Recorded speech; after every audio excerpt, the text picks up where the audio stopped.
Growth Committee to order. Today is Monday, April 4th. Members, we have two bills on the docket today. The first one will be the labor bill that's coming from Senator Rarick's committee, and then we'll go through the Senate File 4091, which will be the vehicle for the jobs bill. With that, Senator Rarick, I'll let you choose whether to present it from your well, before we get started, let me just say the plan is to hear Senator Rarick's bill. We'll lay it on the table. We'll take up the jobs bill. And then we'll take testimony on both. We have a hard stop at 4:30. And so if we need extra time, we've got this room scheduled at 6, and it will just recess to the call of the chair. With that, Senator Rarick, why don't we go ahead and start with Senate File 3831. And members, I believe we have 3881, sorry. And we have a quorum. Thank you, Mr. Chair and members. Senate File 3881 is a little bit of mostly policy provisions from the from the Labor Policy Committee. And we have a little bit of appropriation in it. The one thing I will, when we amended the bill in the Labor Committee, when we took out policy provisions, if it had spending in it, we took out that spending.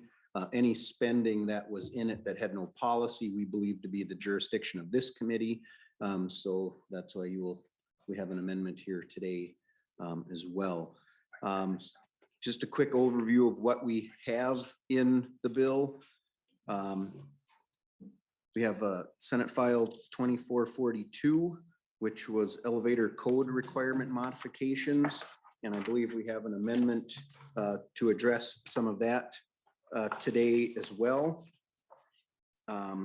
Senate File 181 was a bill around load control receivers, exempting, or not completely exempting, but requirements for when utilities replace these load control receivers, explaining when they would not need an electrical permit to be pulled. Senate File 183 is around backflow repair. This came to us from the landscaping folks. So very specific types of backflow regulators would be able to be repaired by individuals who have gone through some the type of training that's specified in the language. And let's see, the last provision was from House File 1203 around COVID-19 workers presumption and clarifying some of that language. And I don't know, Mr. Chair, did you want to do the amendments right away now, or how did you want to do that? Yeah, Senator Rarick, and for those that are watching online, I'm having problems with my camera for the hybrid meeting. But yeah, Senator Rarick, why don't we go ahead and do your amendments in the order that you'd like to take them? All right. I believe the first one that we talked about was around the elevator language, and that is the A6 amendment. Okay, Senator Rarick moves the A6 amendment. Senator Rarick, to your amendment. Yeah, thank you, Mr. Chair. And members, this amendment, like I said, we had a lot of work happening between millwrights, carpenters, and then the elevator folks to allow certain types of lifts to be done by the millwrights and such. You know, we want to make sure that passenger elevators for people are continually done by the elevator folks, but some of these that haul material and such can be done by others. The original draft, we discovered some issues that elevator contractors can also do electrical work. And this would have exempted them from being able to do some of that electrical work. So this new language, we believe, gets us there where it opens up where millwrights can do some of these material lifts and platforms the elevator contractors can do it and continue to do the electrical work. The other, like millwrights would have to hire an electrical contractor to come in and do that work. So remember, that is the A6 amendment. Okay, any discussion on the A6 amendment? Senator Champion. Mr. Chair, thank you. Just to the author, is there any particular reason why we're doing this amendment here in jobs when it seems to be policy or something that is coming from your committee, which would be the appropriate jurisdiction? So I'm a little concerned about that. So can you tell us with some clarity as to why you are doing this amendment here in this committee?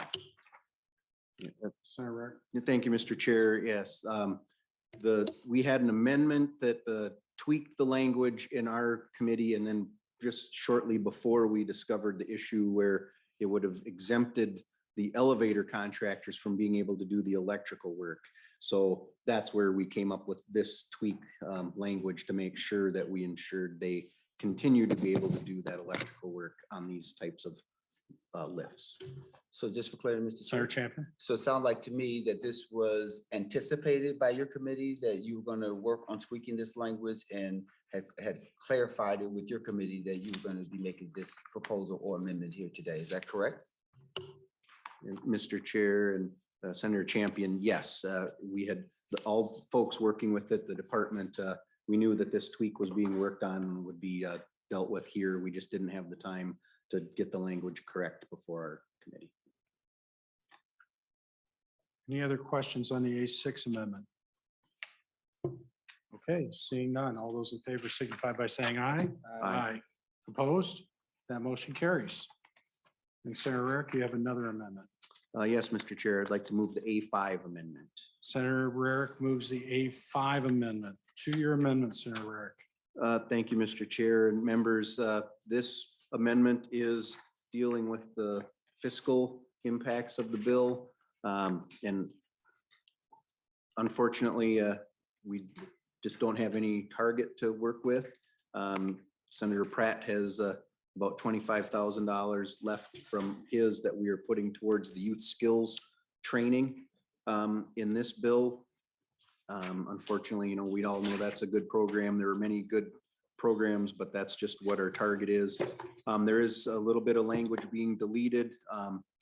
In our committee, we did take a Senator Marty amendment that Senator McEwen had offered.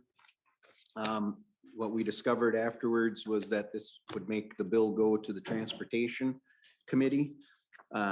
So I talked with both Senators Marty and McEwen. They understand that we're going to take that out now. They are working with Senator Newman, and I'm continuing to work with them as well. But that's what the A5 amendment removes any finances short of the $25,000 and removes that amendment that we added on that would send us to transportation. Senator Champion. Thank you, Mr. Chairman. And maybe, Mr. Chair, this is a question for you. The author of the amendment suggested that there's a target and that you have so much left. Can you tell the committee what our target is? Senator Champion, in discussions with Senator Rosen, combined for jobs and labor, we're going to be at about $200,000. I think there's a couple of things with this. One, Senator Rarick's committee is a policy committee, so it's appropriate to do this amendment in the Finance Committee.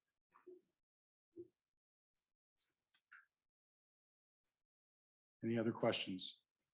Seeing none. All those in favor signify by saying aye. Aye. Opposed? That motion carries. Senator Rarick, any other comments or before we lay it on the table? No, I just appreciate all the work you've done with me on this, Senator Pratt, to work on it, and look forward to presenting it at a later date as well. Okay.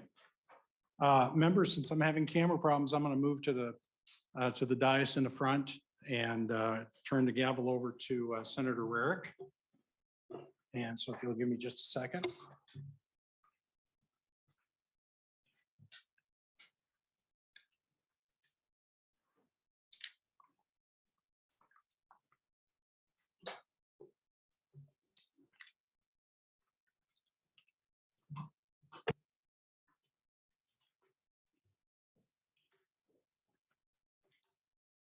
All right, as Senator Pratt gets ready, members, we have before us Senate File 4091. As Chair Pratt mentioned earlier, we'll allow him to go through the bill, probably have Senate staff go through some of it, and then we will move to testifiers. Thank you. Thank you, Mr. Chair and members. Last year, the legislature and the Jobs Committee made economic recovery a priority by passing a large and comprehensive budget bill. First, we met the operating request by the agencies under our jurisdiction. But I think additionally, and what was even more important, was that we helped Minnesota recover from the COVID recession. We created a $150 million economic recovery program that provided $70 million in grants to businesses hurt by the governor's executive orders and $80 million to spur capital investment in economic development projects.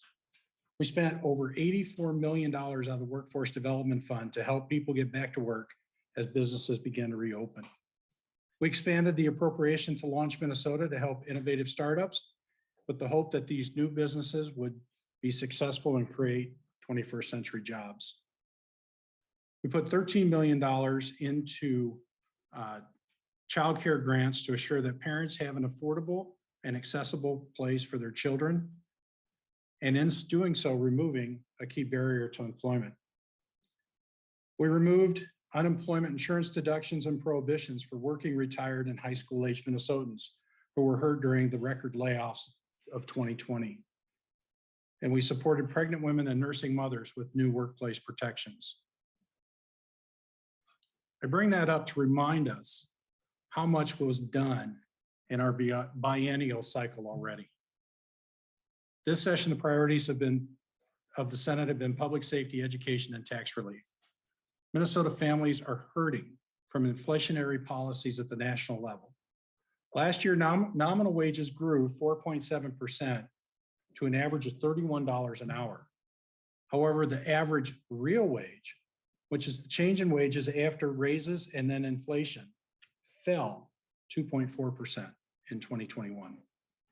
Minnesota families are struggling to make ends meet with rising gas, fuel, and housing prices.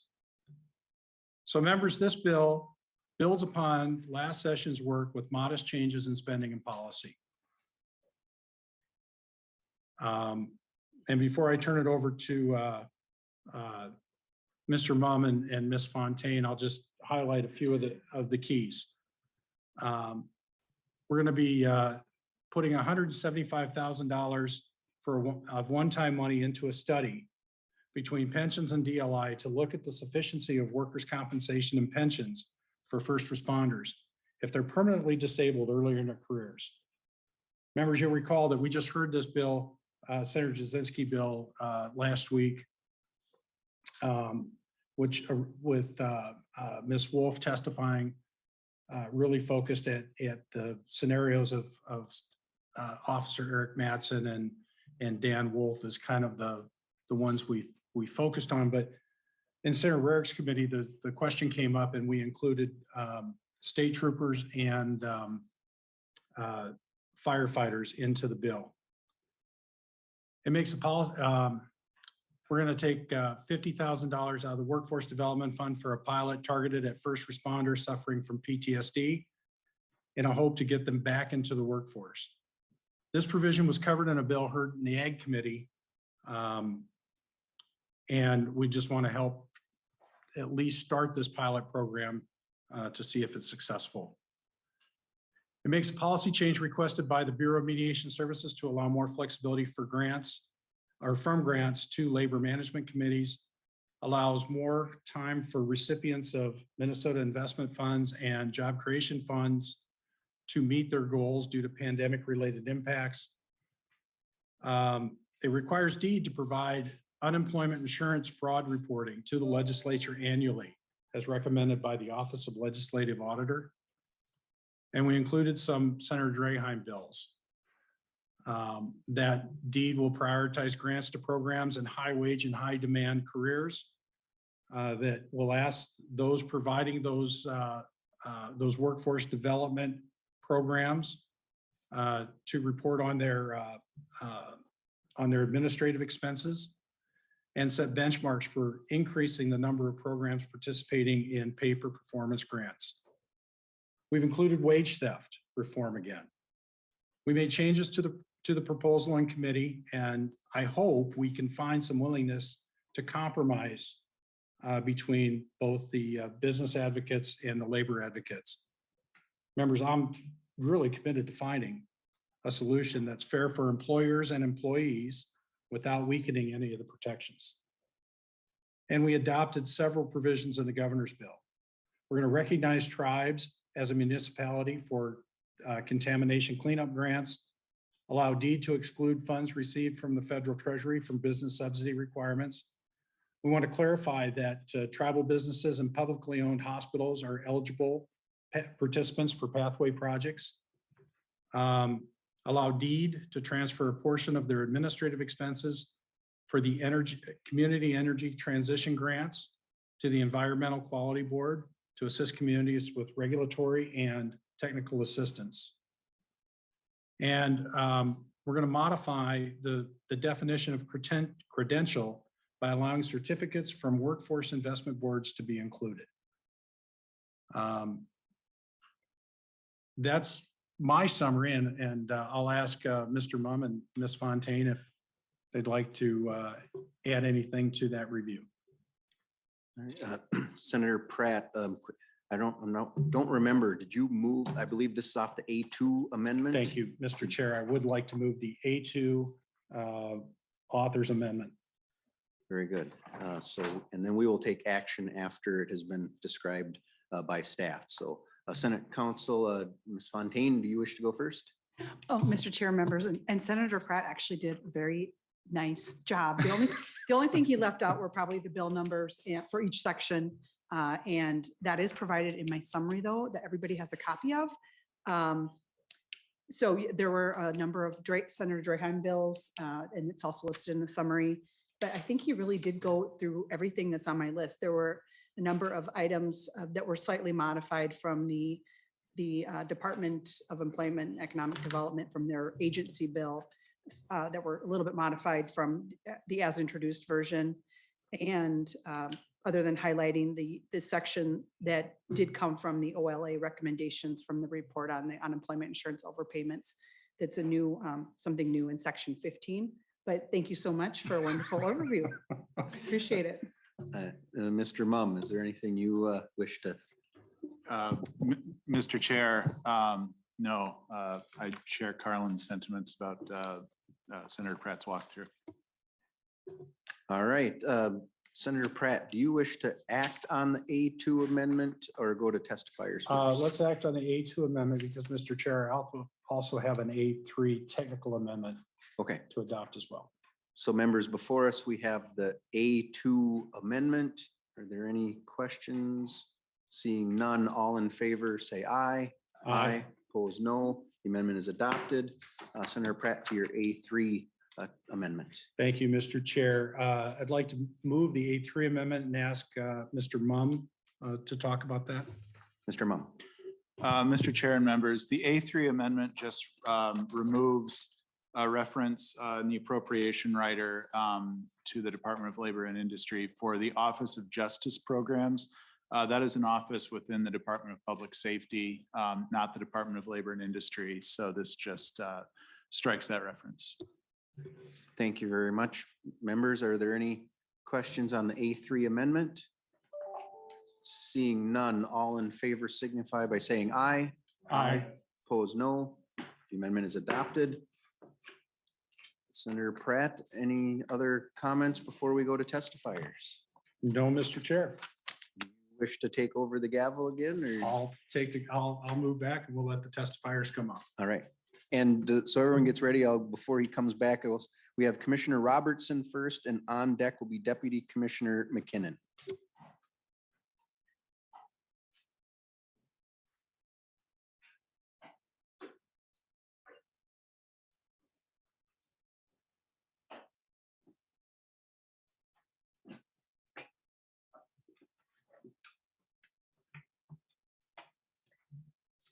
Good afternoon. Welcome back to the committee, Commissioner. Thank you. Good to Please, see you in person. It absolutely is. Please state your name for the record and feel free to begin when you're ready. Mr. Chair and members of the committee, for the record, my name is Rosalind Robertson. I'm the Commissioner of the Department of Labor and Industry. Thank you for the opportunity to testify today on Senate Files 3818 and Senate File 4091.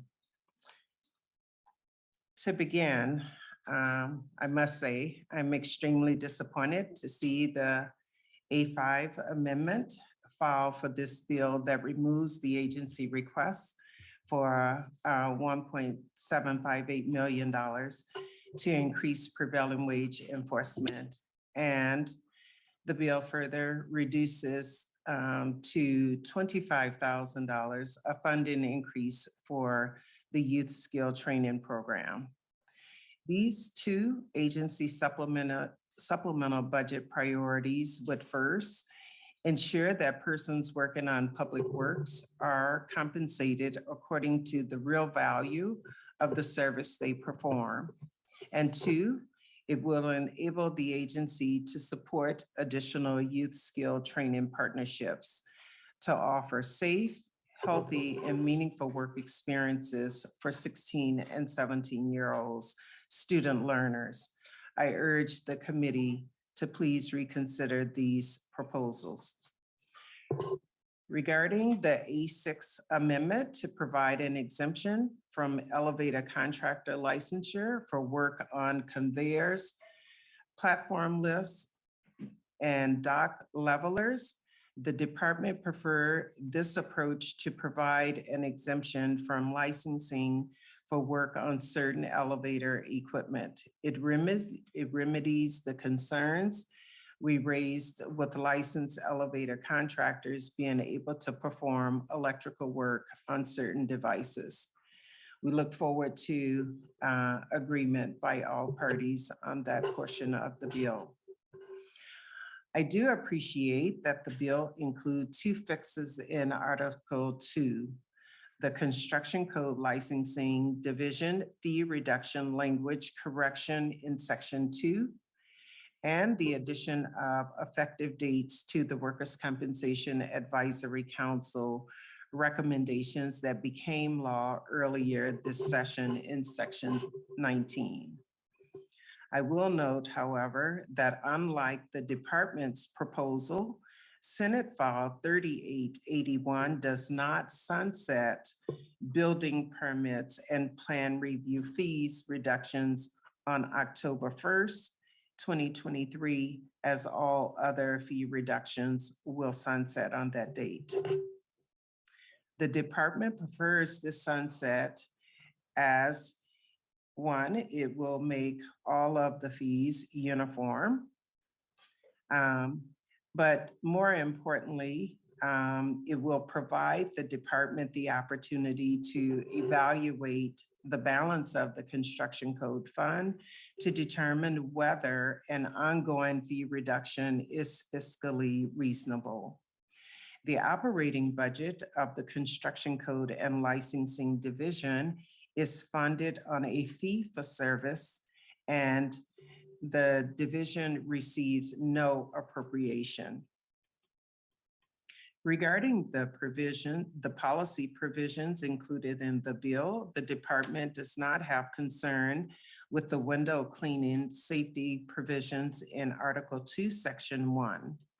The Construction Code Advisory Council formed a technical advisory group, including experts from the housing industry, building officials, architects, window cleaning representatives, safety consultants, and engineers to review legislation that would have exempted new buildings 6 stories or less with pitch roofs from having to install dedicated window cleaning anchors. This technical advisory group recommended modifying existing law to adopt national window cleaning standards that recognize multiple window cleaning safety measures. While the language in Senate File 3881 differs slightly from the language recommended by the council, we believe it meets the intent and will enable the agency to adopt safe window cleaning standards. The department continues to have concern with Section 12 and 13 and Article 12, exempting all installations of load management devices from permitting and inspections, not just the replacement of these devices. The department cannot support this exemption without knowledge that all stakeholders in the affected electrical industry supports this exemption and believe that it will continue to adequately protect public safety. We have engaged with representatives of MREA and IBEW on this topic, and we continue to welcome the opportunity to find a workable resolution. The department have public safety concerns with the backflow prevention provisions in this bill, Section 14 to 18 in Article 2. These provisions remove the requirement to have a plumbing license to test and rebuild these devices. The Plumbing Board, the experts who oversee the adoption of Minnesota Plumbing Code, discussed this provision at a recent meeting and unanimously concluded that they do not support this exemption as it has the potential to compromise safe drinking water. Finally, I'd like to conclude my remarks on that section by sharing my disappointment that the agency remaining supplemental budget priorities were not included in Senate File 3881 as amended. These omissions will inhibit the agency's ability to meet the needs of its stakeholders. First, the Omnibus bill. The Omnibus bill does not include the agency's operating and LEAP grant increase to grow registered apprenticeship in Minnesota and train and reskill the state's workforce. Minnesota has seen significant growth in the apprenticeship program over the last several decades. The numbers have grown and they will only continue to grow as the state prepare for its expanded infrastructure projects. Further, the agency proposal included a provision that would allow the agency to hire an apprenticeship director, separating the apprenticeship unit from the labor standards unit. As I've shared before, those units were combined due to budget contraction, and now the programs have grown, and it is appropriate that each program have a recognized leader to support the functions of the unit, as well as support the stakeholders that utilize those services. Currently, DLI receive $100,000 from the Workforce Development Fund each year for the LEAP grant program. We distribute these funds in grants to up to 5 organizations for amounts ranging from $12,000 to $30,000 per year. Current grantees have expressed that the funding is so inefficient, there's no way the grants can achieve their stated goal to support those community-based organizations in their efforts to introduce and recruit individuals to participate in registered apprenticeship. I urge the committee to reconsider this proposal. Next, the bill does not include the agency proposal for fair labor standards for agricultural and food processing workers as recommended by the Committee for Safety, Health, and Well-being of Agricultural and Food Processing Workers. These provisions would expand protection and build awareness of workplace rights. Senate File 3881 does not include the agency proposal to allow workers to accrue up to 48 hours of earned sick and safe time to cover sick and safe time to recover from illnesses, attend medical appointments, care for a child, or to seek assistance if they are subjected to domestic abuse, stalking, or even sexual assault. The COVID pandemic demonstrated to all of us just how critically important it is that workers have paid time off. Why do they need this? They need it, of course, because workers need to stay home when they're sick. Going to work when you're sick exposes your coworkers, customers, and even the general public. And at this point in time, too many Minnesotans don't have access to earn sick and safe time. And those workers are forced to choose between going to work sick or not being able to meet their responsibilities. Senate File 3881 also neglects to address OSHA federal penalty conformity, putting Minnesota at risk of losing its state plan status. To be at least as effective as federal OSHA, Minnesota OSHA needs to align its penalties it issues to be consistent with federal OSHA penalties. Conformity would ensure continued federal funding to support Minnesota OSHA program, and it would encourage employers to continue to take workplace safety and health violations seriously and do more to keep workers safe.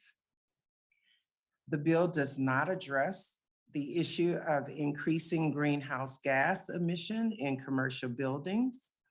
The agency proposes introducing an adoption framework for the statewide commercial building energy code to ensure all new commercial and large multifamily construction is net zero by 2036.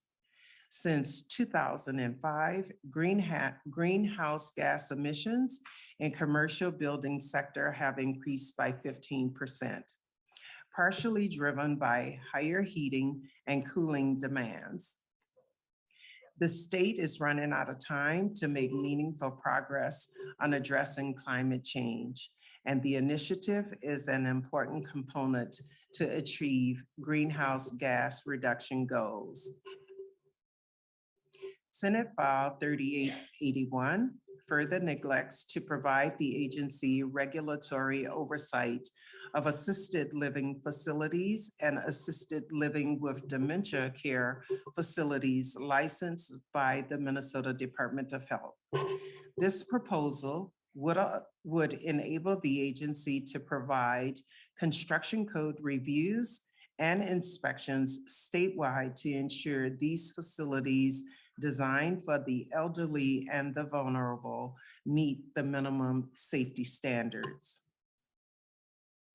Another shortcoming of Senate File 3881 is that it does not include the agency requested funding or statutory changes to the Office of Combative Sports aimed at better protecting combatants' safety and health. This common sense proposal would close regulatory loopholes, improve event security, clarify pre-licensure requirements for combatants, referees, judges, timekeepers, and ringside physicians, and it would establish statutory procedures for challenging the outcome of a combative sport contest. I encourage the committee to give the proposal due consideration as Minnesota plays an important and growing role in combative sports regulations and entertainment. I also regret that the bill does not include the agency proposal to provide a 2-year fee holiday for building and construction trade professional licenses, as it would provide economic relief to more than 87,000 new and existing trade licensees, including boiler engineers, building officials, electrical elevator constructors, high-pressure pipe fitters, plumbers, and water conditioners. I urge the committee to reconsider this proposal.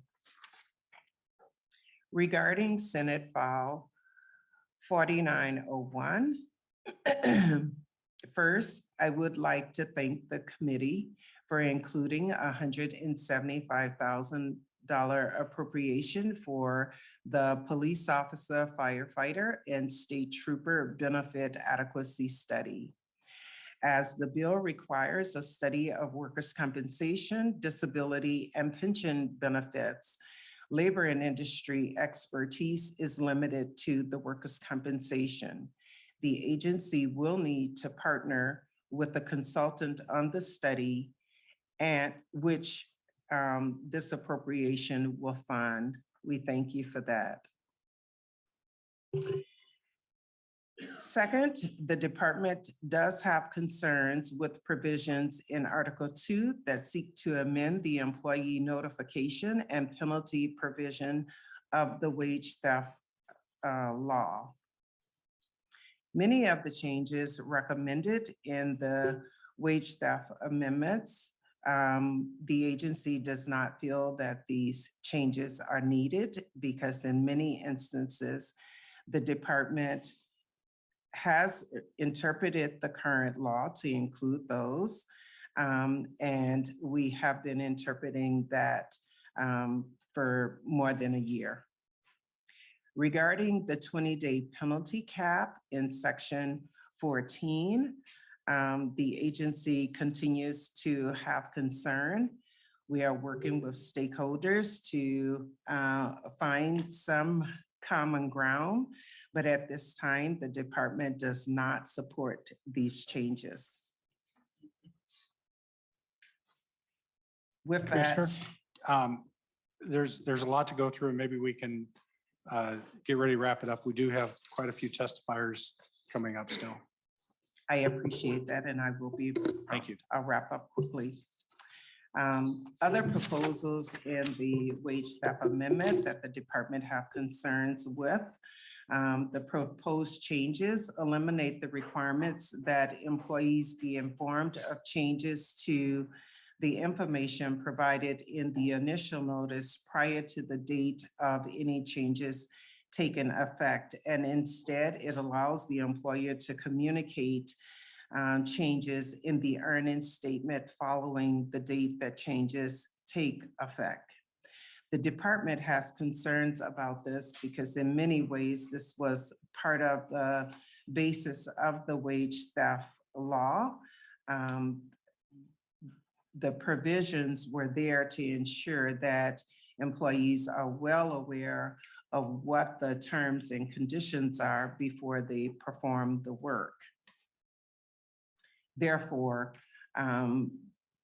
many of these changes would not be communicated to up to 31 days, depending on how often an employee is paid. Lines 4.4 through 4.8 eliminates the ability of the department to issue penalties on the first finding of a violation of the initial notice or change notice requirement.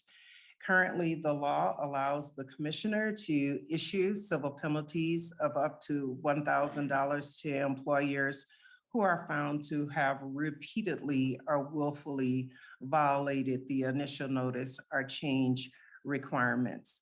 The department is concerned about this proposed change because it takes away the department's ability to issue a penalty for a willful violation, and it takes away any incentive for an employer to comply with the law or even attempt to comply with the law until they are caught. And I've already made comments about the 20-day cap. Finally, as I've said before, many of the recommendations in that proposal, including the electronic distribution of notices and signatures, the language and the department's published guidance already allows for electronic distribution of notices and electronic signatures. Therefore, this change is not necessary. In conclusion, the department's goal is to ensure that the law as implemented provide the strongest protections against wage theft. And the recommendations in this bill would make that goal harder to achieve, which is why the department cannot support the recommendations. Thank you, Commissioner. Any questions for the Commissioner?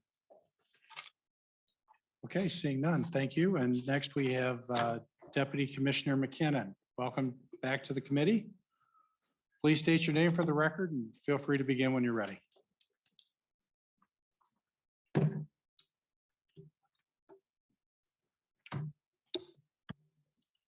Good afternoon, Chair Pratt and members of the committee. My name is Kevin McKinnon. I'm the Deputy Commissioner for Economic Development at DEED. I've got a couple of colleagues here as well. We've got a couple minutes each of comments here for you.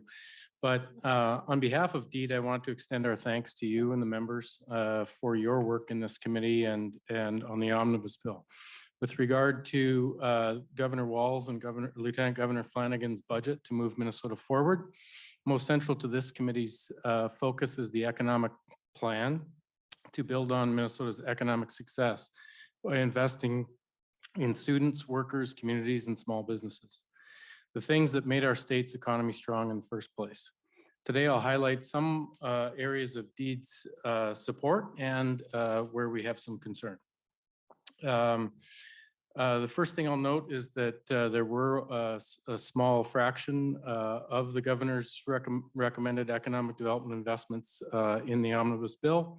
The governor's priorities not included include Launch Minnesota, include the funding for a marketing campaign to attract talent and business opportunities, financial support to nonprofits, critical to accelerating an equitable COVID-19 pandemic recovery, investments in small business assistance, and additional funding for the Main Street Revitalization Program. Finally, this bill makes no investments in climate change. The investments we make now into the state's economy are likely to have impacts for decades to come into the future. I do, however, want to extend my thanks and appreciation for some of the items that are included in the bill.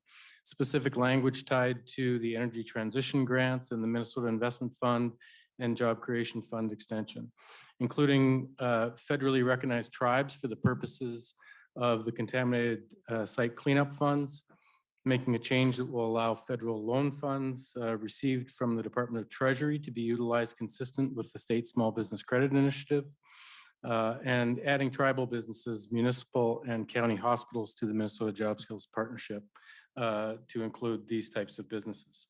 I'll now turn it over to my colleague, Mark Majors.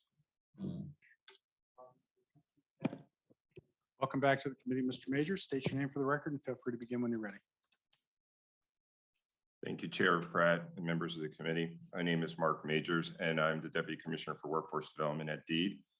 Workforce challenges are the most pressing concern we hear from businesses as they try to find workers across employment sectors. It is notable that the Senate Omnibus bill fails to make new and strategic investments in workforce training and modernization when workforce challenges are deeply present throughout the Minnesota economy. The bill fails to invest in growing our workforce when those investments are at the forefront of the governor's recommendations and are necessary for Minnesota to be competitive for workers and businesses. The governor's priorities not reflected here include investments in youth tech talent pipeline, adult technology reskilling, funding for clean tech energy workforce training, resources for modernized deeds workforce tools, and the creation of a paid family medical leave program. There are also no investments in new workers in our economy, be in the creation of the Office of New Americans or agricultural and food processing workers. I appreciate that the governor's recommended policy and language changes were included in Senate Omnibus bill, including some policy changes to the pay for performance program, a clarifying change to the definition of displaced homemaker, and small changes in the definition of the uniform report card will provide some increased clarity, excuse me. Deed also noted critical technical issues in the letter that was submitted earlier today, and I appreciate your attention to those details. Specifically, I want to emphasize problematic language tied to the requirements for grants to not-for-profit organizations, as well as the pay for performance.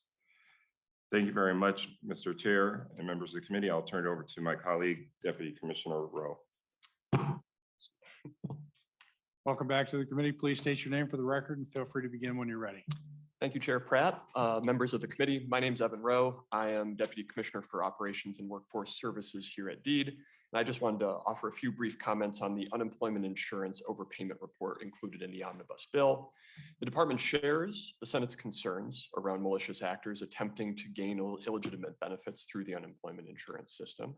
And as you are aware, state unemployment insurance programs are overseen by the United States Department of Labor, and the program is required to provide a series of reports to USDOL on overpayments and fraud prevention. Audit processes also mandated by USDOL test vulnerabilities to both individual fraud and multi-actor fraud schemes. The department's happy to make that information available to this committee and happy to work with this committee to improve processes around fraud and other similar challenges. We are constantly working to improve the program and make it secure and stable for Minnesotans.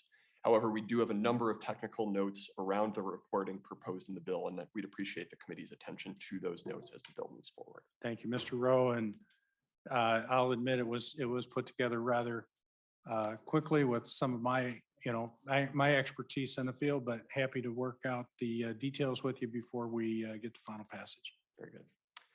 And I believe that concludes our remarks today, Mr. Chair. Any questions for Deed? Seeing none, thank you, gentlemen.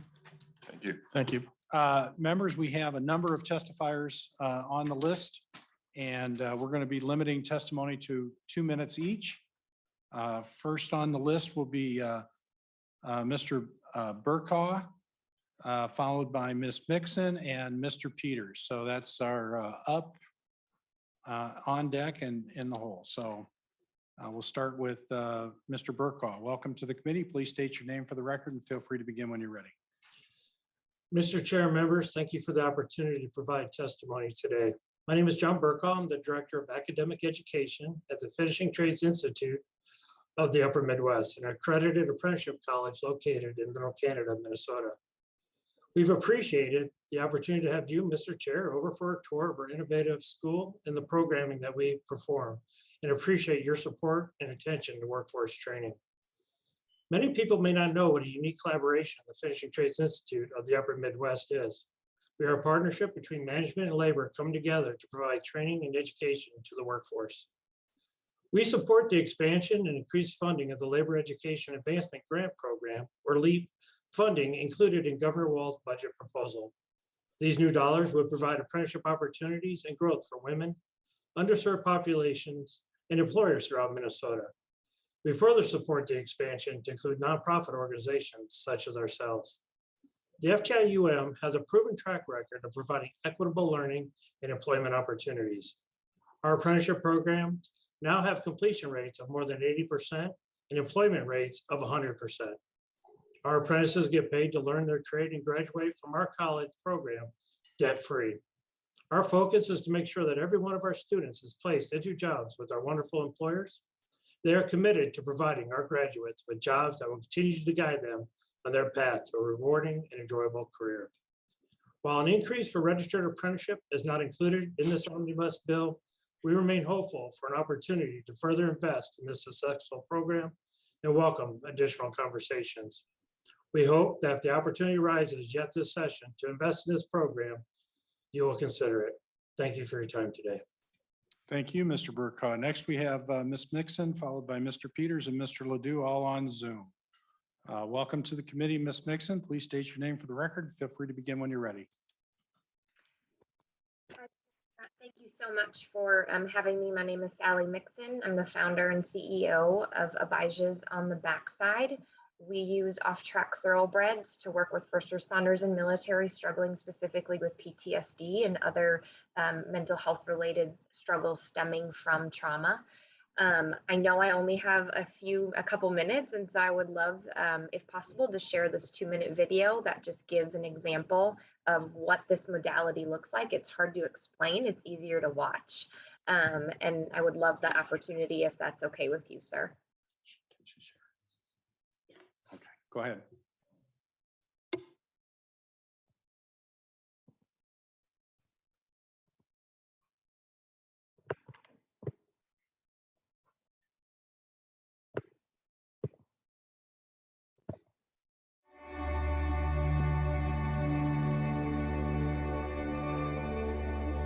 Abijah's on the Backside collaborates with off-track thoroughbreds, working with veterans and first responders. My name's Todd Sellner. I've been a firefighter for almost 25 years.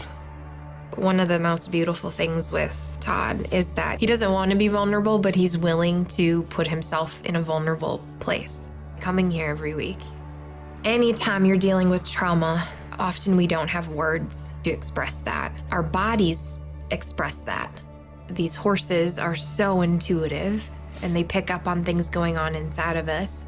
The horses tend to play physically out as to what I'm feeling. I guess living vicariously through me allowed me to let it out, let it go. I wish I could explain it. I can't. I am in awe of what these thoroughbreds do. It almost sounds unbelievable, and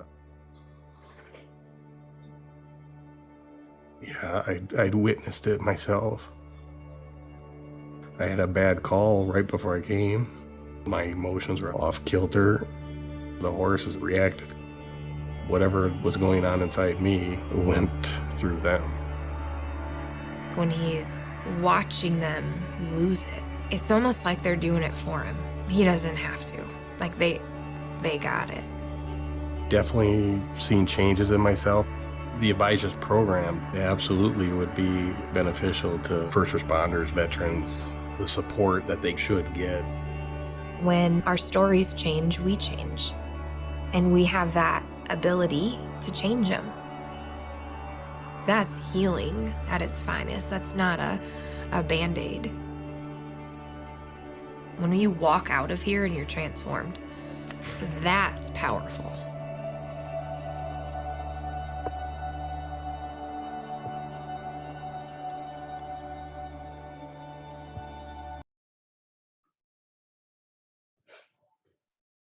Thank you, Ms. Mixon. Thank you. I think we're going to skip down to Mr. Peters. Welcome to the committee. Please state your name for the record. Feel free to begin when you're ready. Can you hear me? Yes. Great. Thank you, Chair Pratt. My name is Brian Peters. I'm the Executive Director of the Minnesota Police and Peace Officers Association. I apologize that I'm not there in person. I'm still nursing shoulder surgery. So, but I appreciate your time, and I appreciate Senator Pratt for you bringing this forward. You know, we're going to hear a lot about PTSD and mental health this session, and what may work for one person may not work for another. And this is a program that is proven. It's been done all across the United States, and we have it now here in Minnesota, thanks to Sally and her effort. I know people that have participated in the program with very positive results. At the end of the day, that's what we're trying to do. We're trying to heal our first responders that, especially over the last 20 months, have gone through a lot. And Sally's program, I think, brings a unique, again, proven, successful program that I would ask for your support, please. Thank you. Thank you, Mr. Peters. Next, we have Mike Ledoux, followed by John Reynolds in person and Ms. Kennedy on Zoom. Welcome to the committee. Mr. Ledoux, please state your name for the record and feel free to begin when you're ready. My name is Mike Ledoux. Mr. Chair and committee members, I've had the honor and privilege of being a state trooper for 28 years. I am the president of the Minnesota State Patrol Troopers Association, and I testify today in that role. I am also the current chair of the Minnesota Law Enforcement Association, representing all non-sworn state law enforcement officers during collective bargaining. Members of the police and fire positions do not receive Social Security, so the pension benefit oftentimes is the sole source of income if a public safety officer is injured and unable to return to their positions. Officers with less than 20 years of service when injured will obviously have a lower benefit than officers injured with over 20 years of service. Currently, cost of living increases are also currently frozen at 1%, regardless of the rate of inflation. 2021 was the deadliest year for law enforcement officers in history. Last year, approximately 458 officers were killed in the line of duty, a 55% increase from the previous year. And I assure you, many more were injured and unable to return to duty.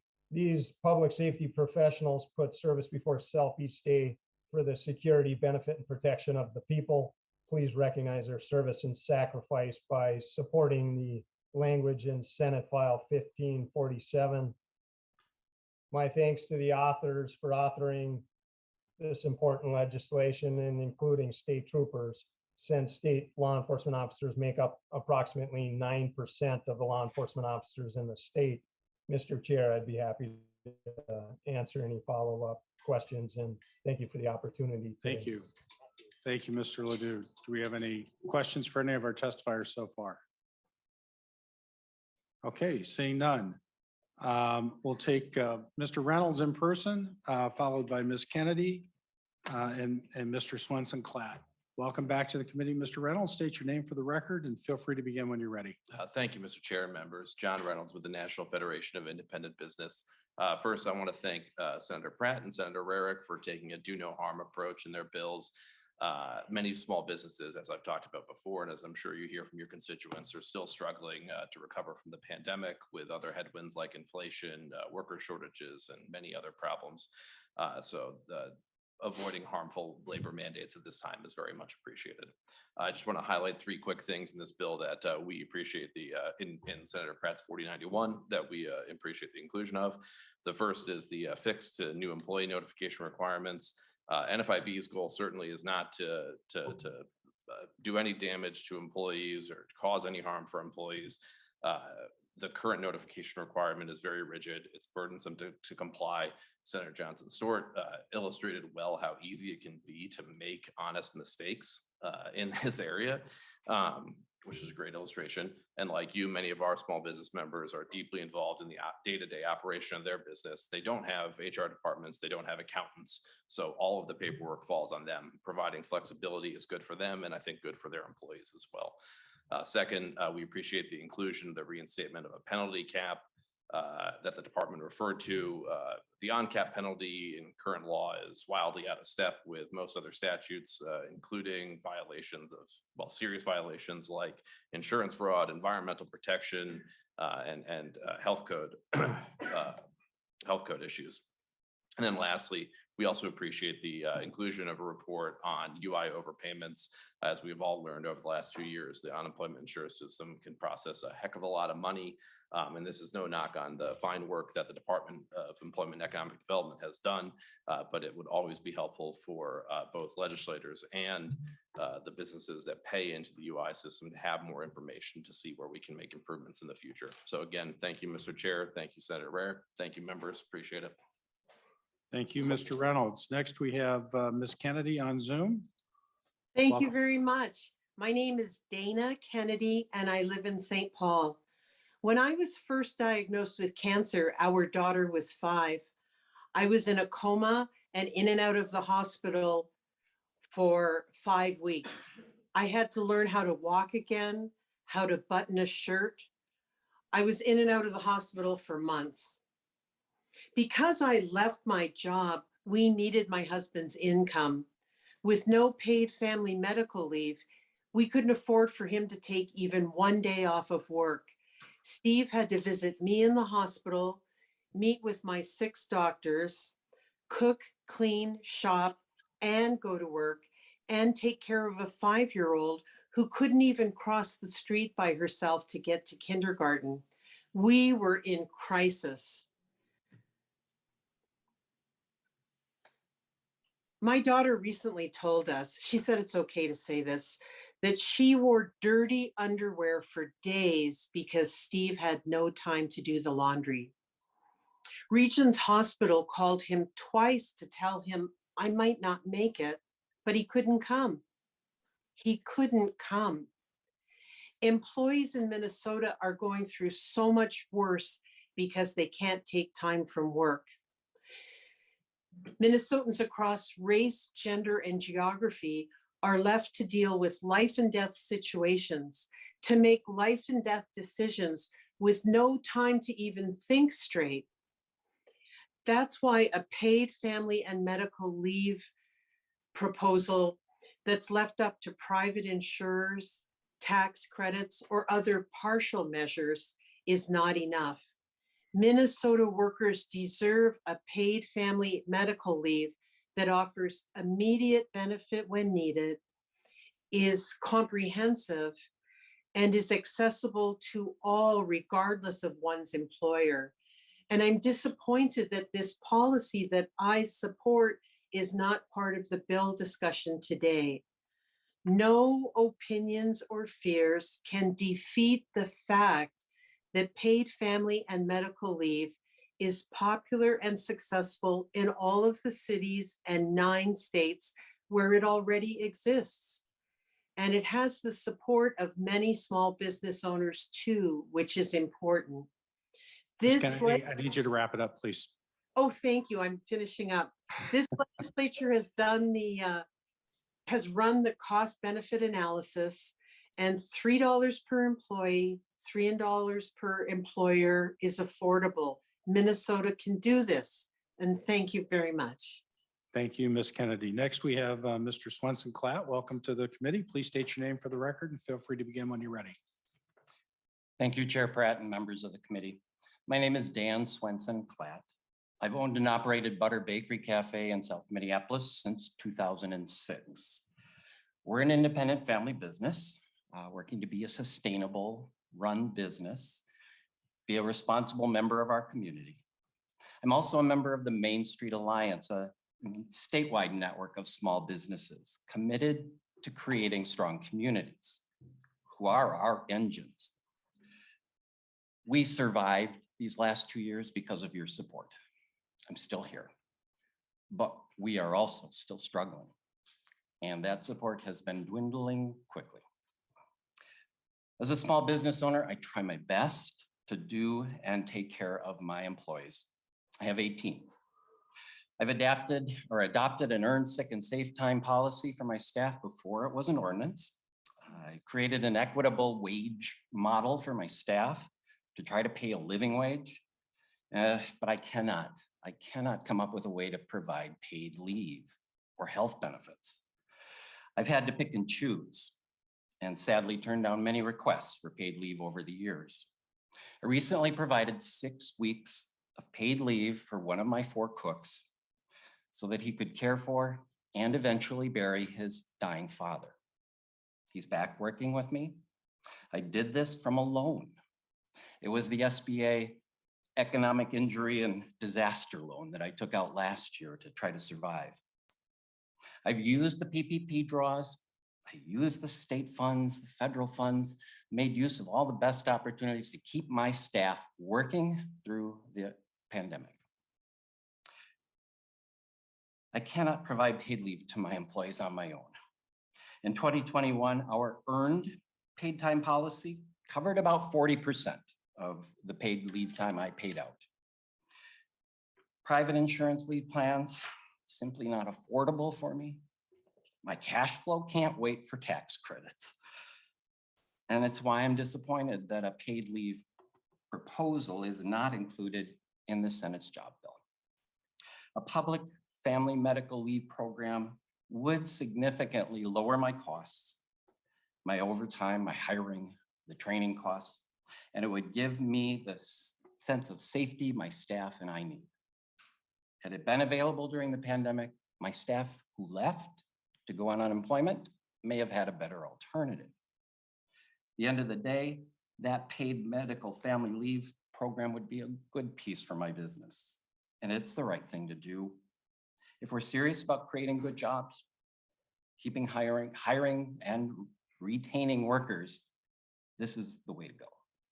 Thank you, Mr. Swenson Klatt.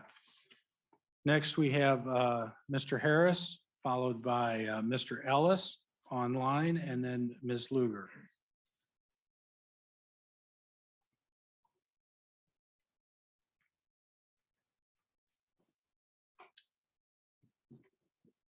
Afternoon, Mr. Chair. Sorry, you caught me off guard there.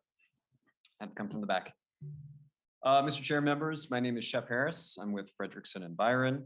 And Mr. Chair, if you don't mind, I'm wearing 3 hats today, but I'll be able to do it in my 2 minutes. So get your stopwatch going there. Members, on behalf of the Center for Economic Inclusion, the center would like to encourage the committee to include in the Omnibus Finance Bill the $10 million request from Senator Champion's Senate File 3198, known as the Inclusive Job Growth Fund. And thank you, Senator Champion, for also including it in your equity bill that was heard last week. The center sees how these pay-for-performance contracts and business development services can enhance wealth in a variety of business communities across the state. As for the second organization, Mr. Chair, the Minnesota Organization for Habilitation and Rehabilitation, known as MORE, would like to encourage inclusion of Senate File 3987 in the Omnibus Finance Bill. MORE serves thousands of Minnesotans with disabilities who desire ongoing access in various job sectors.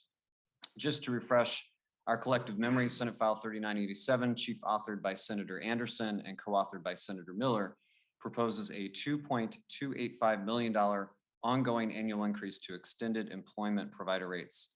This was done 7 years ago by this very committee, in which the provider rate increases can help providers stay competitive in the marketplace with adequate hourly wages for staff who provide invaluable workplace supports to people with disabilities.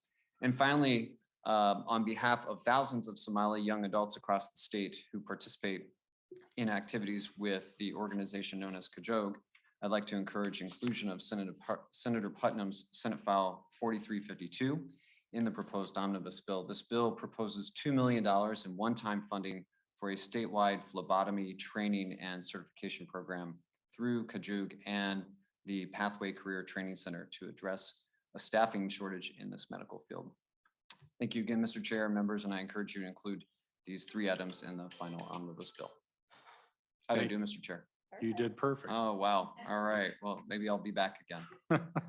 Thank you, Mr. Harris. Next, we have Mr. Ellis, followed by Ms. Luger and Ms. Fitzpatrick.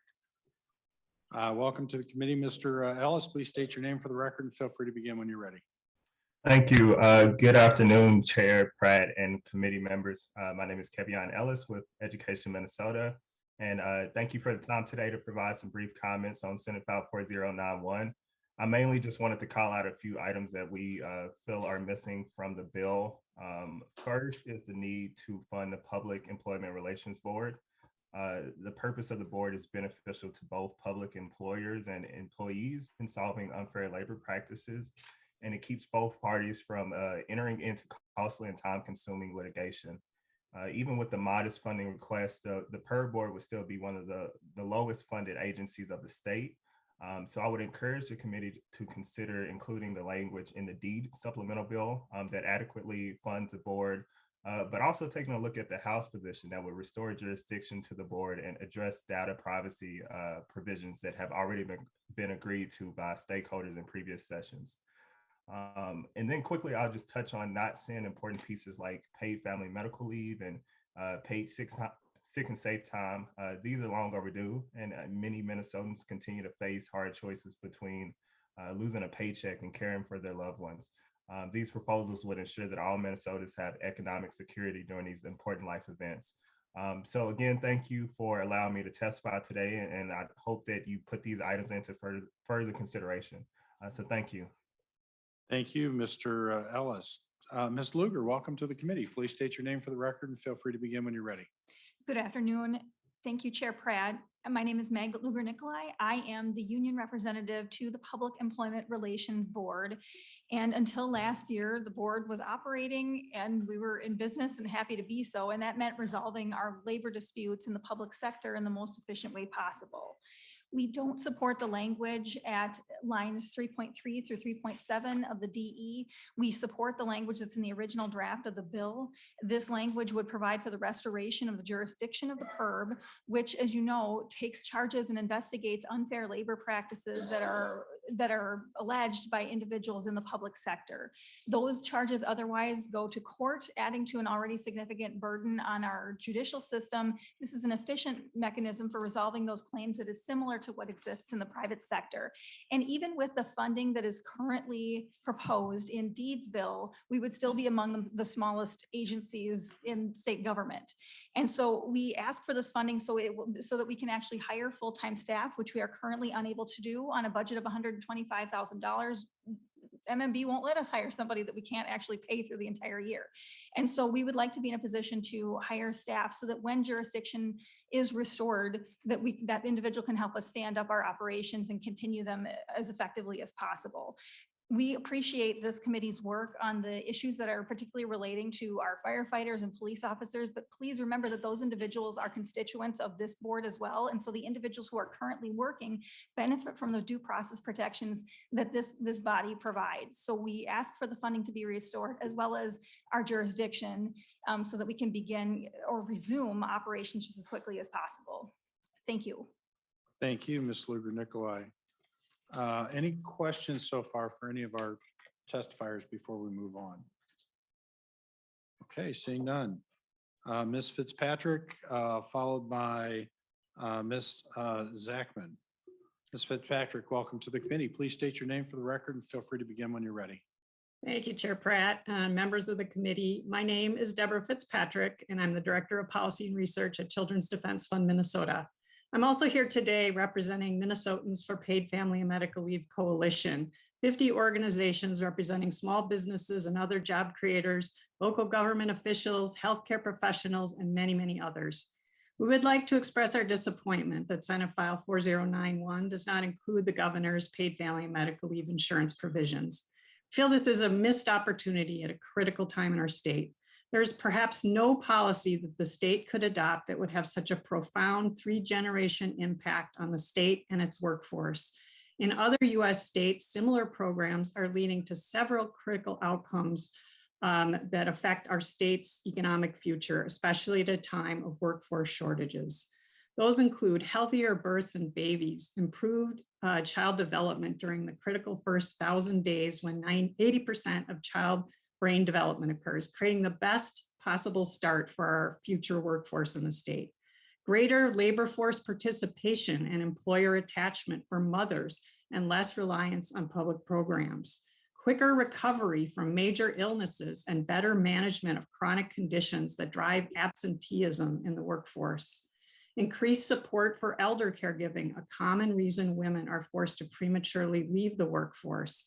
And finally, attracting top talent to businesses of all sizes and locations as younger workers demand greater work-family balance and commensurate benefits. Far from a radical, risky endeavor, the governor's proposal is the proven solution with a track record of results, building on successful programs in other states. We are glad to see the Senate acknowledging the importance of paid family leave in other committees and hope that given the important impact on our economy that we will have an opportunity for robust conversation in this committee. Thanks for your time. Thank you, Ms. Fitzpatrick. And finally, we have Ms. Zachman. Welcome to the committee. Please state your name for the record and feel free to begin when you're ready. Thank you, Mr. Chair and members of the committee. for an opportunity to testify this afternoon regarding Senate File 4091. My name is Renee Zachman, and I'm an attorney with Law Enforcement Labor Services, also known as LELS. LELS is a labor union representing some 6,700 public safety professionals, including police officers, firefighters, dispatchers, correctional officers, and support staff. And I'm testifying today regarding the need to appropriate funds toward the Public Employment Relations Board, the PERB, under Minnesota Statute 179A. While the PERB Board was created in 2014 to hear and rule on unfair labor practice claims, it has been sparsely funded. When it was funded in 2020, LELS was able to utilize the PERB Board to file a claim on behalf of 143 of its members who are employees of a large first-class Minnesota city. If the PERB Board had not been funded and functioning at that time, LELS would have had to resort to filing a lawsuit in district court to seek remedy for this unfair labor practice. As you know, district court litigation is the forum for unfair labor practice claims to be brought when the PERB is not funded. So failing to fund the PERB will mean that an already busy court system will be tied up with these unfair labor practice claims.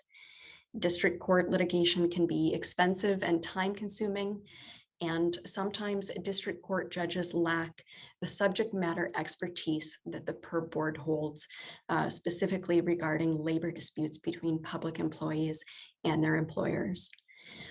When properly funded, the PERB Board can provide a more streamlined and cost-effective dispute resolution process between public employers and their employees. So funding the PERB ensures protection to Minnesota public employees in their right to organize and in their right to bargain collectively. But it also provides a cost-effective dispute resolution process for public employers and by extension, the public. On behalf of our some 6,700 public employees represented here at LELS, I would ask for your support in funding the Public Employment Labor Relations Board. Thank you for the opportunity to testify. Thank you, Ms. Zachman. That's the end of our testimony. Members, any questions for our testifiers, Senator Rarick or myself? Seeing none, Senator Champion, I think you wanted to say something. Yes, thank you, Mr. Chair. Thank you for the opportunity to make some brief comments. Mr. Chair, I decided not to put forth any amendments, for one reason, because of time. Another reason is because I think I would have a number of changes that I would propose. With so much respect and with all due respect, a couple of things that I would say is first, that I just don't feel that this bill meets the moment. I know that you have outlined what we tried to do in the last year, but I'd like to also remind us as a committee that this is a new year with new opportunities and new challenges. We currently have available over $9 billion that I think creates a transformative opportunity. And I think we as a committee and as a legislative body must meet the moment. We have a historic a budget, as I mentioned, and I feel that this bill falls short. I know that there is a provision for police and other things that I think is important, and I certainly don't in any way diminish the importance of that. But I understand that this bill will not be our final bill, and so I asked the chair to be open to making the changes to meet the moment. What I do know is that women, veterans, communities of color still lag woefully behind the majority communities in every category, including training, small business opportunities, and just other places or spaces. So I would briefly just ask, just so that I'm being very clear, I'll ask fiscal counsel to go through this spreadsheet for new spending. Just if you can tell me what the new spending is, that would be great, and then I'll finish up my comments. Mr. Mum. Mr. Chair and members, there are three new spending items in the bill. There is $175,000, all one time in fiscal year 23. There's a $175,000 appropriation for the study of pension and benefits. There's a $25,000 appropriation for the youth skills training program that the Department of Labor and Industry administers. And there is a $50,000 appropriation from the Workforce Development Fund for the Abijah's on the Backside grant. Mr. Chair. And so with that being said, that's really sort of illustrates my point. I think the things I'm missing, needless to say, is equity.